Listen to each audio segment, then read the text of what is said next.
பார்க்கறதுக்கு இயந்திரங்களை பயன்படுத்துறது போல இருந்தாலும் இது அவ்வளவு இலகுவானது கிடையாது.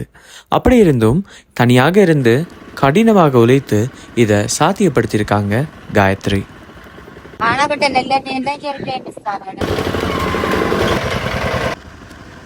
பொதுவாக நல்லெண்ணெய் உற்பத்தி அப்படின்றது மிகவும் அர்ப்பணிப்போடு செய்ய வேண்டிய ஒரு தொழில்.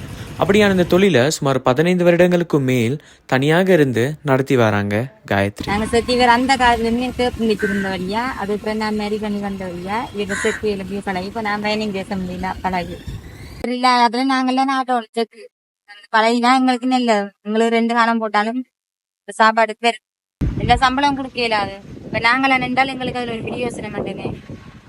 அதனால நாங்கள் அதுலயே ஈடுபடுறோம். யாழ்ப்பாணத்தில் தொடங்கின இந்த நல்லெண்ணெய் உற்பத்தி இன்னைக்கு பல சர்வதேச நாடுகளுக்கும் ஏற்றுமதி செய்யப்படுது.